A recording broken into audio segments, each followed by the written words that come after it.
Les invito a ponerse en pie para la lectura de la palabra de Dios. El pasaje se encuentra en el libro de los Hechos, capítulo 17, versos 16 al 34. Así dice la palabra del Señor. Mientras Pablo los esperaba en Atenas, su espíritu se enardecía dentro de él al contemplar la ciudad llena de ídolos. Así que discutía en la sinagoga con los judíos y con los gentiles temerosos de Dios, y diariamente en la plaza con los que estuvieran presentes. También discutían con él algunos de los filósofos epicúreos y estoicos, y algunos decían: ¿qué quiere decir este palabrero? Parece ser un predicador de divinidades extrañas, decían otros, porque les predicaba a Jesús y a la resurrección. Entonces tomaron a Pablo y lo llevaron al Areópago, diciendo: ¿podemos saber qué es esta nueva enseñanza que usted proclama? Porque le oímos decir cosas extrañas, por tanto, queremos saber qué significan. Pues todos los atenienses y los extranjeros de visita allí no pasaban el tiempo en otra cosa, sino en decir o en oír algo nuevo. Entonces Pablo, poniéndose en pie en medio del Areópago, dijo: varones atenienses, percibo que ustedes son muy religiosos en todo sentido, porque mientras pasaba y observaba los objetos de su adoración, hallé también un altar con esta inscripción: al Dios desconocido. Pues lo que ustedes adoran sin conocer, esto les anuncio yo. El Dios que hizo el mundo y todo lo que en él hay, puesto que es Señor del cielo y de la tierra, no mora en templos hechos por manos de hombres, ni es servido por manos humanas, como si necesitara de algo, puesto que Él da a todos vida y aliento y todas las cosas.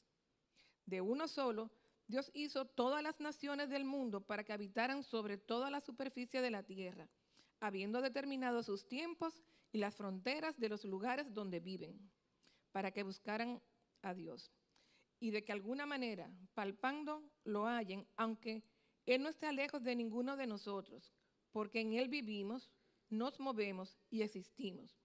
Así como algunos de los poetas que ustedes han dicho, porque también nosotros somos linaje suyo. Siendo pues linaje de Dios, no debemos pensar que la naturaleza divina sea semejante a oro, plata o piedra, esculpidos por el arte y el pensamiento humano. Por tanto, habiendo pasado por alto los tiempos de la ignorancia, Dios declara ahora a todos los hombres, en todas partes, que se arrepientan. Porque Él ha establecido en un día en el cual juzgará al mundo en justicia por medio de un hombre a quien Él ha designado, habiendo presentado pruebas a todos los hombres cuando los resucitó de entre los muertos. Cuando oyeron de la resurrección de los muertos, algunos se burlaban, pero otros dijeron: le escucharemos otra vez acerca de esto. Entonces Pablo salió de entre ellos, pero algunos se unieron a él y creyeron, y entre los cuales estaban Dionisio, el areopagita, una mujer llamada Dámaris, y otros con ellos. Esta es la palabra del Señor. Pueden sentarse, mis hermanos y mis hermanas de Iglesia La Travesía. Hay mucha gente que le salva la vida a uno y nadie se da cuenta. Pasa de manera así sutil. Así que gracias a todos esos, ¿verdad?, que están siempre cuidándole las espaldas a uno. Mi nombre es Yamir Alejandro y por la gracia de Dios, solamente por la gracia de Dios, tengo el privilegio de fungir como pastor de esta hermosa congregación. Estoy tan emocionado de escuchar la música tan linda esta mañana que mi corazón se alegra. Lo que ustedes, ¿verdad?, saben, soy músico y es un área que me toca de manera bien de cerca. Como parte de mi formación profesional, tuve la oportunidad de estudiar educación en la UPR de Mayagüez. Me encantó mi tiempo allí y recuerdo una lección en particular que se quedó conmigo para siempre. La profesora nos compartió acerca del cuento ilustrado que es escrito e ilustrado por Leo Lionni. El cuento se llama Un pez es un pez. Así de sencillo, un cuento para niños. Nos narra la historia de un pez y una ranita que nacen en la misma laguna del bosque. Y al principio de sus vidas, ambos se ven iguales. Uno es un gusarapo y el otro es un pececito. Y comparten la vida juntos. Pasa el tiempo. Oh, mira qué chévere. Mira para allá. Al principio viven la vida juntos dentro del agua, pero con el tiempo la ranita va desarrollando sus patitas y con el tiempo logra salir fuera del agua y cuando regresa, luego de dar un paseo y ver los alrededores del mundo, llega muy emocionada. Le dice, no te imaginas las cosas que he descubierto fuera del agua. En el mundo hay pájaros con alas muy hermosas. Y el pececito comienza a pensar en todo lo que hay en el mundo, los pájaros con alas muy hermosas. Y le pregunta, ¿y qué más hay? Cuéntame, ¿qué más hay? Hay vacas. Hay vacas. Comen pasto y tienen 4 patas, cuernos y unas bolsas rosadas llenas de leche. Y el pececito comienza a imaginarse la vaca. Y le dice, ¿qué más hay? Cuéntame. Ranita, hay gente, hay hombres, hay mujeres, hay niños en el mundo. Hay de todo tipo de criaturas en el mundo. Y para mí, leer este cuento y ver las imágenes fue uno de esos aha moments.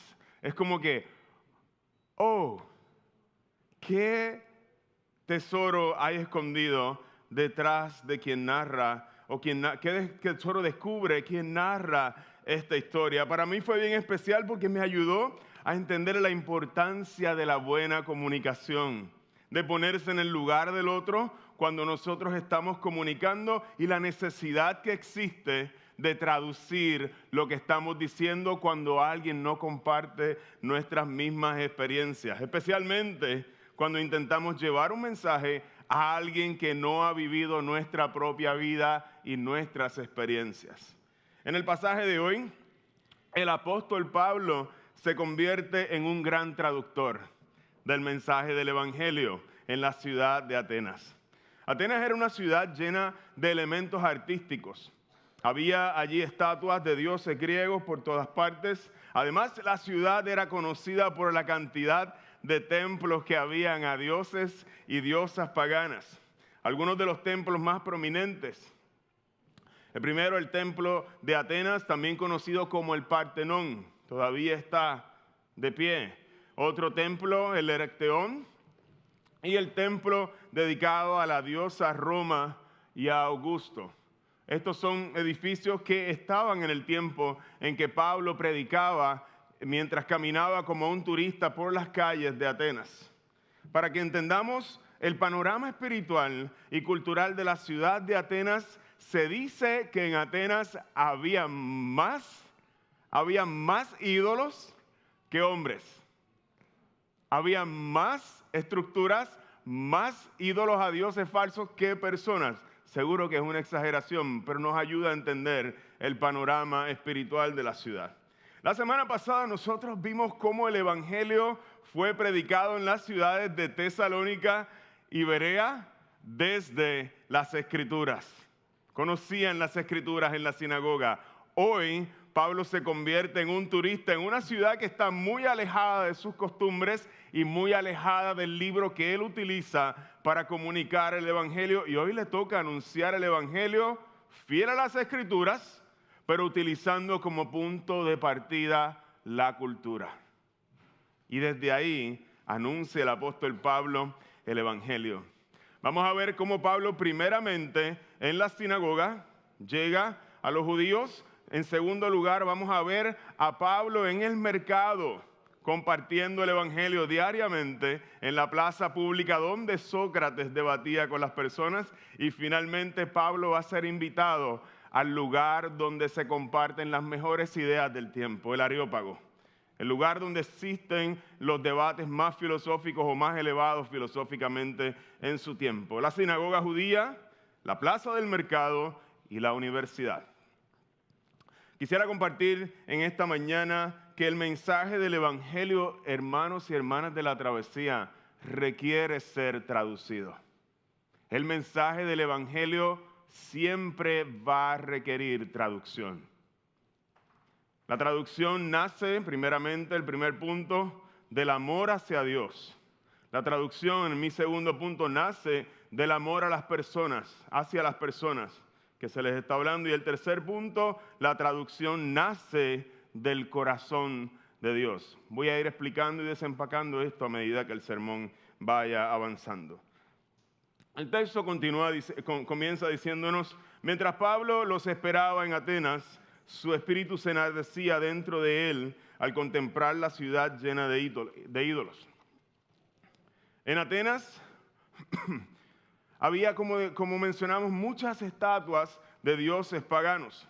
Y al ver todo esto, nos dice Lucas que a Pablo se le retorcía su estómago, su espíritu se enardecía dentro de él. Había algo que le causaba una gran molestia y una gran tristeza al ver una ciudad que se entregaba a la adoración de los ídolos y a sacrificar animales a estos ídolos. Pablo estaba sumamente indignado al ver cómo los griegos vivían adorando a estatuas falsas. Le rompía su corazón cuando caminaba por la ciudad de Atenas. Y aún así, lleno de ese dolor, lleno de esa frustración y de esa tristeza, Pablo predica el evangelio y lo hizo primordialmente o al principio en 2 lugares. Son los primeros que mencioné hace un momento. Así que discutían en la sinagoga primeramente con los judíos y con los gentiles temerosos de Dios, pero luego se movía a otro lugar. Dice, y diariamente en la plaza con los que estuvieran presentes. Continúa el texto diciéndonos también discutían con él, con Pablo, algunos de los filósofos epicúreos y estoicos, y algunos decían, ¿qué quieres decir? ¿Qué quiere decir este palabrero? Parece ser un predicador de divinidades extrañas, decían otros, porque les predicaba a Jesús y la resurrección. Hermanos de la travesía, Pablo está predicando en esta ciudad a una audiencia diferente. Se encuentra con personas con quien él no ha interactuado antes y con estrategias diferentes, a gente que ve la vida de forma diferente, pero el mensaje del evangelio que va a predicar el apóstol Pablo es exactamente el mismo. Ese no va a ser diferente porque predicaba a Jesús y la resurrección, exactamente lo mismo que estaba anunciando en las ciudades anteriores.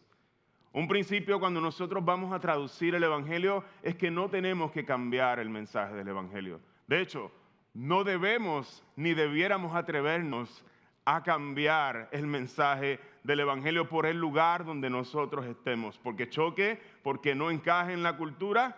Traducir el mensaje no es cambiar el mensaje del evangelio.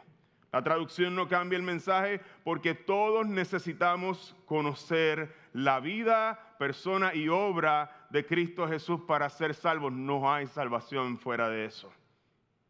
En la sinagoga necesitan a Jesús. En la plaza del mercado también necesitan a Jesús resucitado. La traducción requiere que nosotros amemos a Dios de tal manera que busquemos ser fieles y preservar su mensaje. ¿Por qué? Porque no sirve de nada. Nosotros no le estamos haciendo un favor a nadie predicando otro mensaje más suave o cambiado o ligeramente alterado, porque no hay salvación en otro evangelio. Ejemplo, predicar justicia social no es predicar el evangelio por más buenas intenciones que tenga quien anuncia la justicia.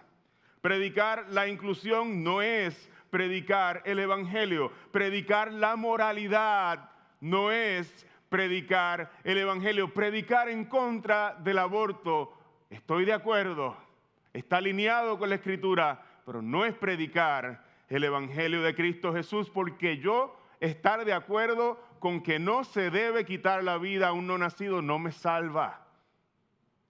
No es el evangelio, aunque está alineado con las escrituras. Y es muy importante, no debiéramos tenerlo por menos. La predicación de ninguno de estos mensajes puede dominar el púlpito cristiano, porque ninguno de estos tiene el poder para salvar y levantar y dar vida a aquellos que están muertos espiritualmente. Solo el anuncio de Jesús y su obra dan salvación al ser humano. Cuando los cristianos perdemos el enfoque y hacemos de un tema, por importante que sea este tema, el centro de la predicación cristiana, no estamos predicando el Evangelio. La traducción, hermanos de la travesía, requiere que nosotros amemos a Dios de tal manera que no nos atrevamos a cambiar su mensaje. Que lo prediquemos y lo anunciemos tal y como Él ha establecido que se anuncie, para que haya salvación en aquellos que lo escuchan. Cristo murió, Cristo resucitó y Cristo vendrá otra vez.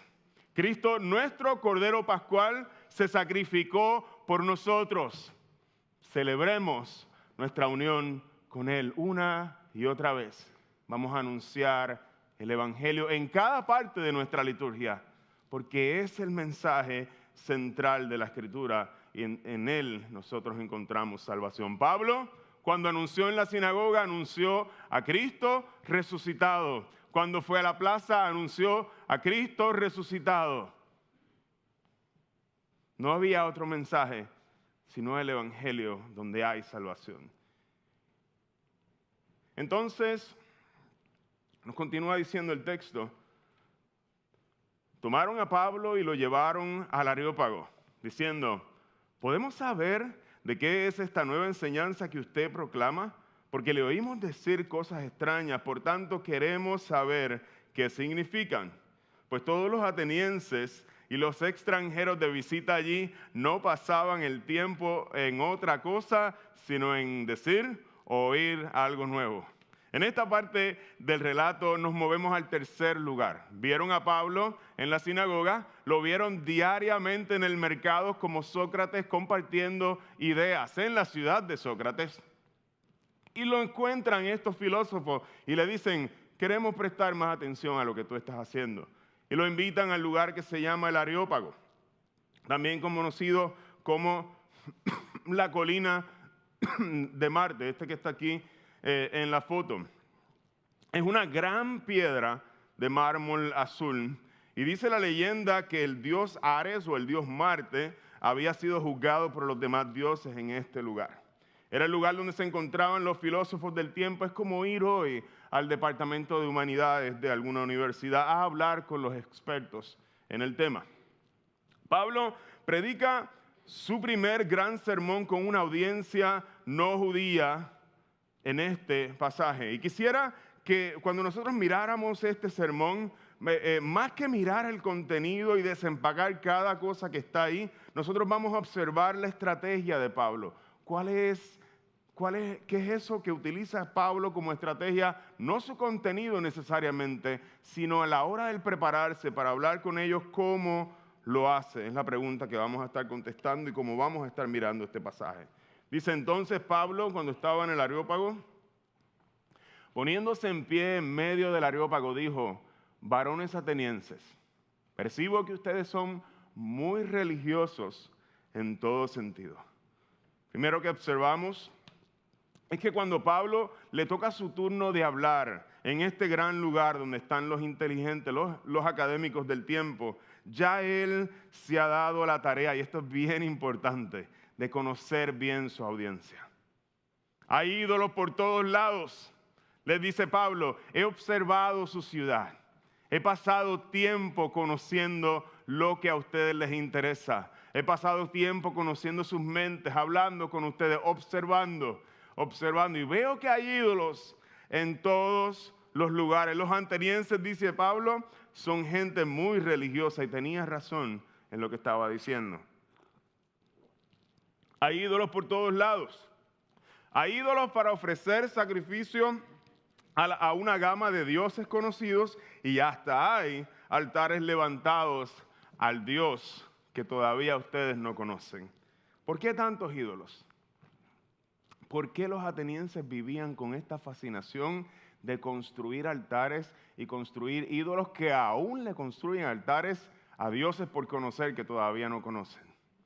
Los atenienses vivían pensando que los dioses necesitaban sentirse satisfechos para que ellos pudieran vivir en paz, para que ningún mal viniera sobre ellos. Por eso construían ídolos, construían templos a estos dioses para ofrecerles sacrificio. Y aún tenían altares dedicados a dioses desconocidos, por si acaso hay algún diosito por ahí al que no le hemos construido un templo, no se vaya a enojar con nosotros.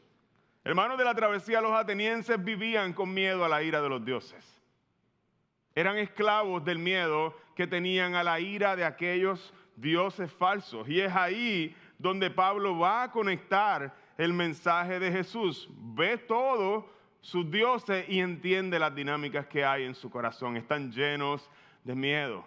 Y desde ese punto de conexión, Pablo va a anunciarles el Evangelio. No desde las Escrituras, pero un mensaje fiel a las Escrituras desde la cultura. Porque mientras pasaba y observaba los objetos de su adoración, decía Pablo, hallé también un altar con esta inscripción: al Dios desconocido. Pues lo que ustedes adoran sin conocer, de ahí yo me voy a agarrar. Eso es lo que yo les voy a anunciar.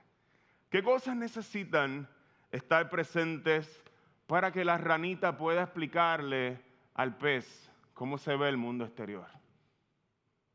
¿Cómo se ve una buena explicación y exposición para alguien que no conoce el mundo que yo le voy a explicar? ¿Cómo se ve una buena exposición para que esa persona pueda hacer sentido de aquellas cosas que yo voy a traer, que yo sé que son extrañas para ella? Hay dos cosas que tienen que estar presentes cuando nosotros vamos a traducir el mensaje del Evangelio. Primero, la ranita, para explicarle al pez que está dentro del agua, necesita hacer un esfuerzo grande en conocer cómo se ve el mundo desde el agua. Cómo se ve el mundo desde el agua para alguien que nunca ha salido afuera. Ese es el primer paso. ¿Cómo se siente una persona que vive dentro del agua? Le dice Pablo, porque mientras pasaba y observaba los objetos de su adoración, yo he mirado cómo ustedes ven la vida. He pasado tiempo analizando su vida. También un altar con esta inscripción encontré: al Dios desconocido, pues al que ustedes adoran sin conocer, yo les anuncio. Y esto es exactamente lo que hace Pablo. Pablo estudia la cultura.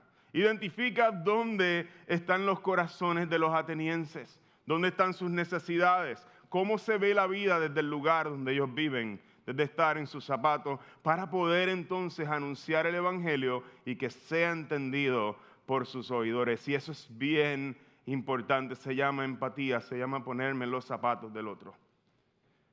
Aunque se le revuelca a Pablo el estómago con los ídolos, se enardecía por dentro y tenía mucha molestia con lo que veía en aquella ciudad, Pablo identifica los aspectos buenos y negativos, ambos, y pasa el resto de su sermón tomando cada una de ellas y dirigiéndolas al Evangelio. Hermanos de la travesía, cuando nosotros vamos a traducir el Evangelio, nosotros, a pesar de que sea complicado comunicarle a alguien que está bien distante de las Escrituras, es necesario muchas veces identificar que hay algo bueno en que la gente esté buscando a Dios, aunque sea de una manera incorrecta.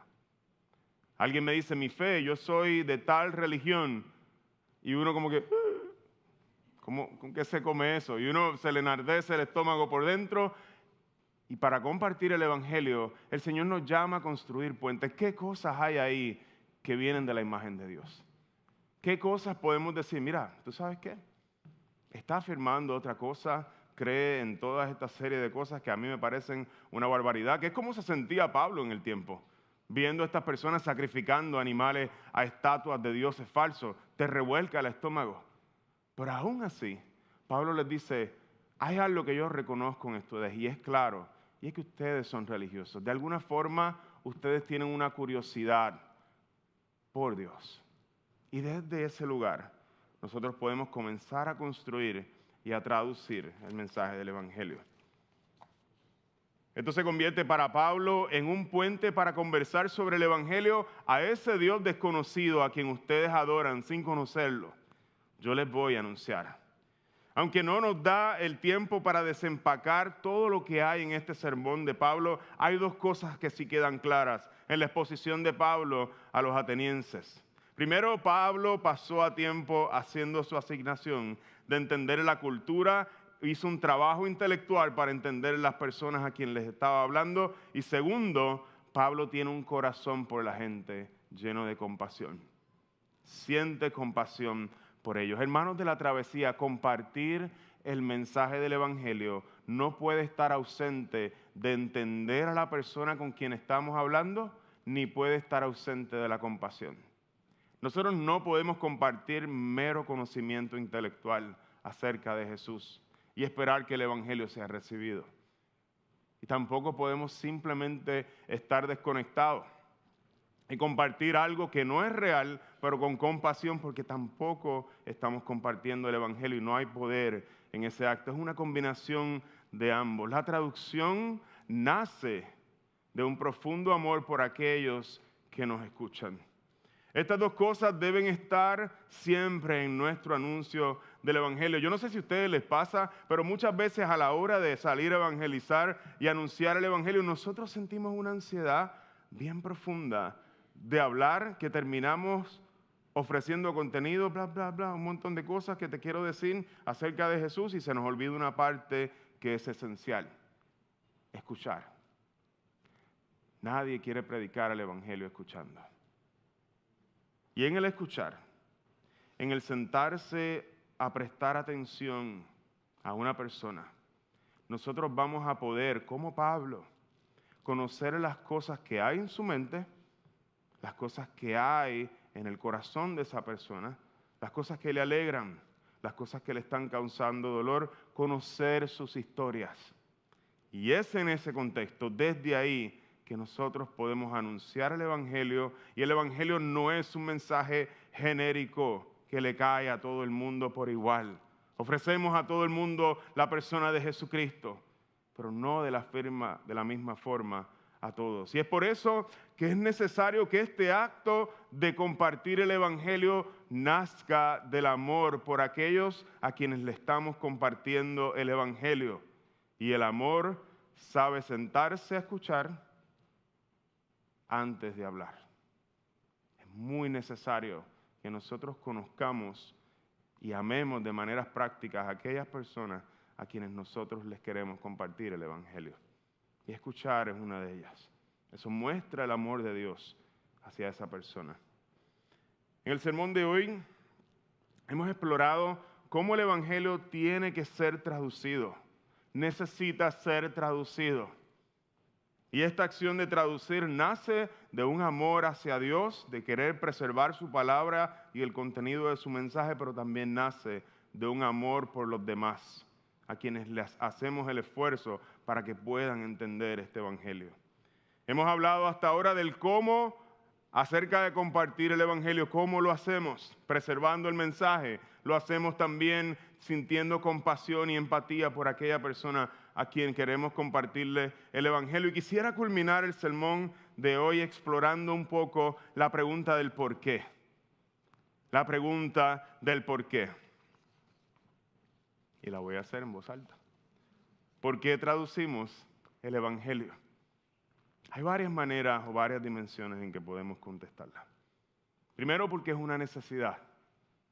Cuando Jesús nos da el mandato de la Gran Comisión, en ese mandato va a requerir traducción. Vayan y hagan discípulos de todas las naciones. Predicar el Evangelio hasta los confines de la tierra va a requerir que el mensaje sea traducido hasta los confines de la tierra, a todos los idiomas de la tierra.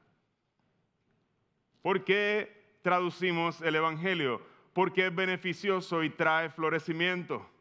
Porque hay cosas buenas que salen de ese proceso. Hay algo hermoso en la mirada de un niño que entiende a Jesús por primera vez. Hay algo hermoso en la mirada de alguien que por primera vez puede entender que es amado y perdonado por Dios, por la obra que Jesús hizo en la cruz. Y eso es una razón válida para nosotros traducir el Evangelio. Hablarle a los niños en maneras en que ellos puedan entender. Es un acto de traducción. Pero hay una razón que va por encima de todas esas. El Evangelio, hermanos de la travesía, siempre ha sido traducido. Porque Dios es un traductor. Se traduce por primera vez del cielo a la tierra cuando la segunda persona de la Trinidad desciende y entra en nuestro mundo y en nuestra historia a comunicarnos un reino que no es de nuestro mundo. El reino de los cielos se acerca con la llegada de Jesús. El reino de los cielos se ha acercado. Y cuando este reino celestial se anuncia en la tierra, necesita ser traducido, porque no es de nuestro mundo. Y es lo que hace Jesús con nosotros. Nos comunica las dinámicas de este reino en formas en que tú y yo las hemos podido entender. Porque el reino de los cielos es semejante a un hacendado que salió muy de mañana para contratar obreros para su viña y sigue por ahí. El reino de los cielos también es semejante a un mercader que busca perlas finas y al encontrar una perla de gran valor fue y vendió todo lo que tenía y la compró.